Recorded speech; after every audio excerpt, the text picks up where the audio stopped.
Here we're going to be looking at using our quadratic formula. Quadratic formula is highlighted right here in our little box. Well, I say highlighted. Let's try the highlighter again. Highlighted in our little box here. You can remember the quadratic formula by singing Pop Goes the Weasel. But as you sing it, you go x is equal to the opposite of b plus or minus the square root of b squared minus 4ac all over 2a. And that's our lovely formula. But the small portion here that's underneath our radical is what we call our discriminant.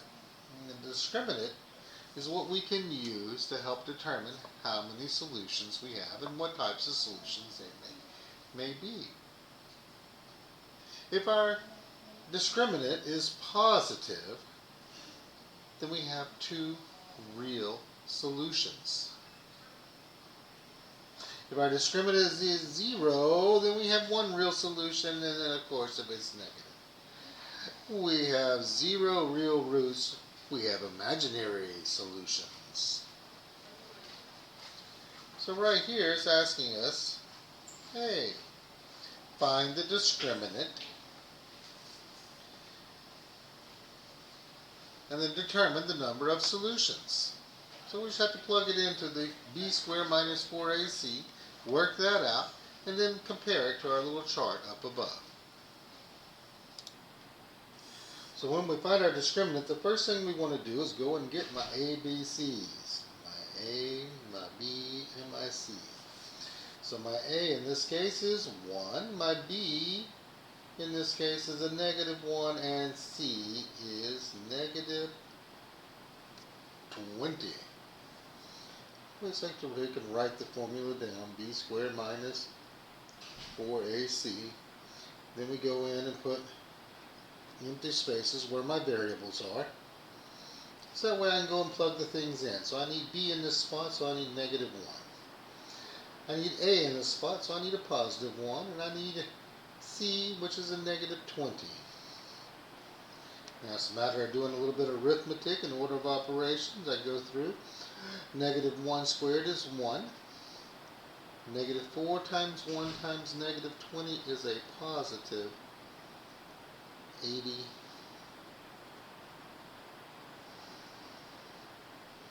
Which that comes out to be 81.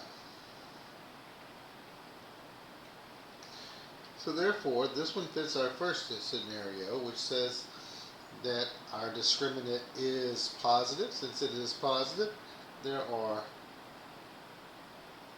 two real solutions. The discriminant. Looking at another example here. First again, find my A, my B, and my C. Always get our ABCs because they're easy as 1, 2, 3. I got a 4, -2, and 3. Write down my formula, b squared minus 4ac, and then go back and put an empty parentheses everywhere there's a variable. Substitute for my variables. B is -2, A is 4, C is 3. We go and do my little bit of arithmetic again. I've got -2 to the second power is +4. -4 times 4 times 3 is -48.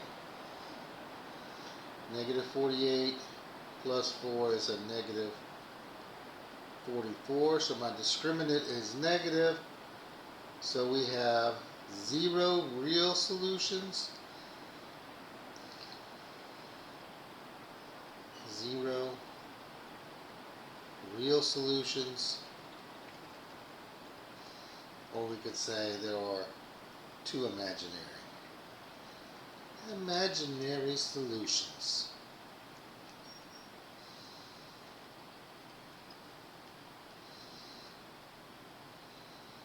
Okay.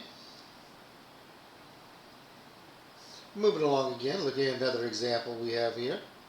In our next example, We're going to get my ABCs again, A, B, and C. I go and plug each of these in here. I got 5, I got 5, and I've got negative 9. Write my formula down, b squared minus 4ac, put my empty spaces here where my variables were, and then go substitute. B is 5. A is 5. And then C is negative 9. Do our arithmetic, positive 5 to the second power is 25. Negative 4 times 5 times 9 is a positive 180. That's a positive 205. There are 2 real solutions for this problem.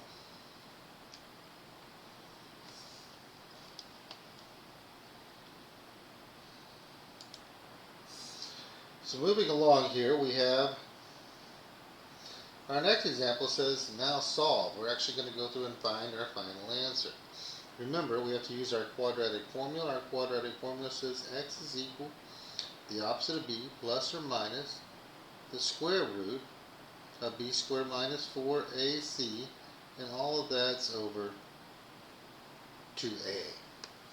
So I need my ABCs again, right off the bat.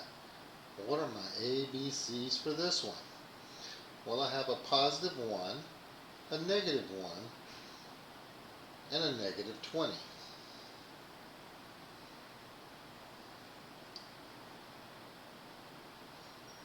I have my formula written right there, so I'm going to go in, and everywhere there's a variable, an A, B, or C, I'm going to put an empty set of parentheses to go back and substitute.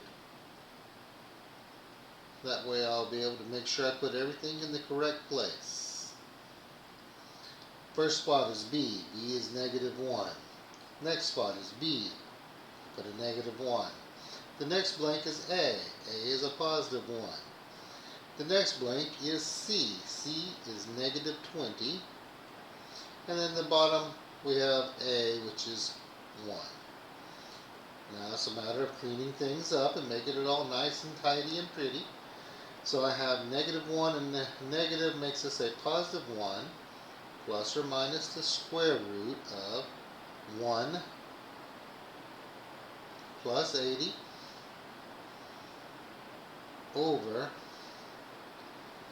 2,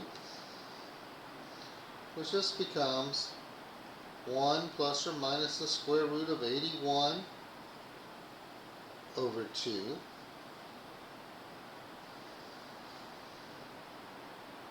Which becomes 1 plus or minus 9 over 2.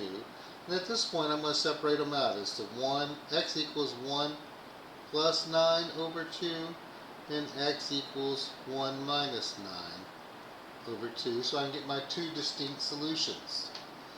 So x equals 10 divided by 2, x equals 5. So one solution is 5. Over here, x equals 1 minus 9 is negative 8 divided by 2. X equals negative 4.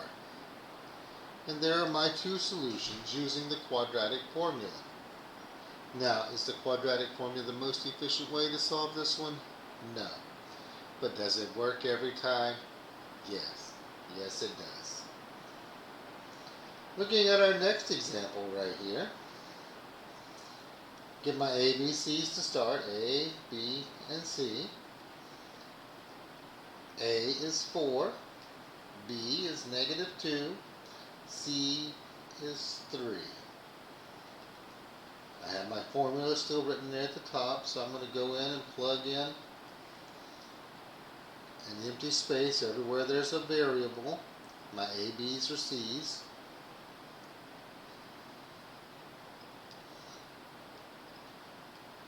And then go substitute. The first blank is B. B is negative 2.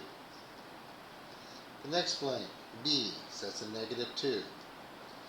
Next I have A is 4, and C is 3. And then on the bottom I have A, which is 4. Here, negative and negative makes us a positive 2, plus or minus the square root of 4 minus 48 over 8, which becomes 2 plus or minus the square root of negative 44 over 8. I'm going to take and bring this over here. So I have x equals 2 plus or minus negative 44.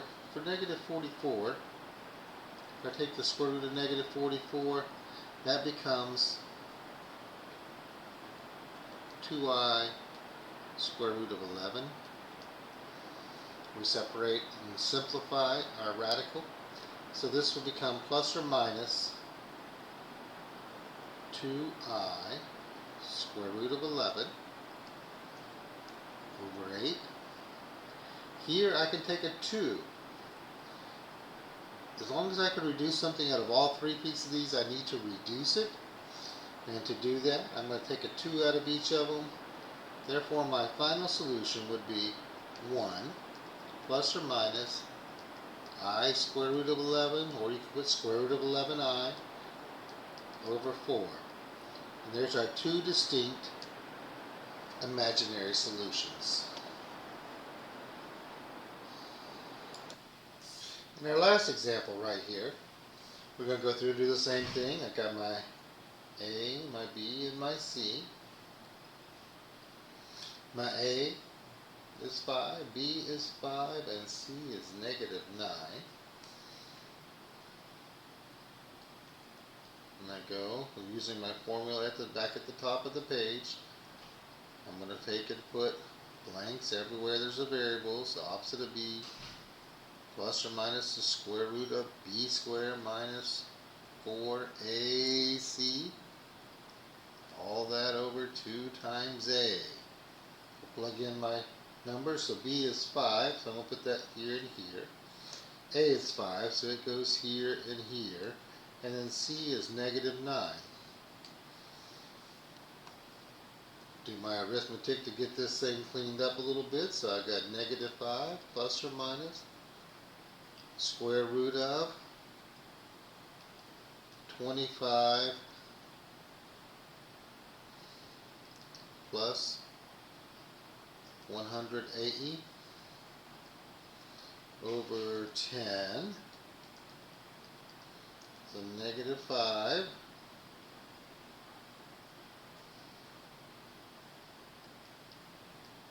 plus or minus the square root of 205 over 10.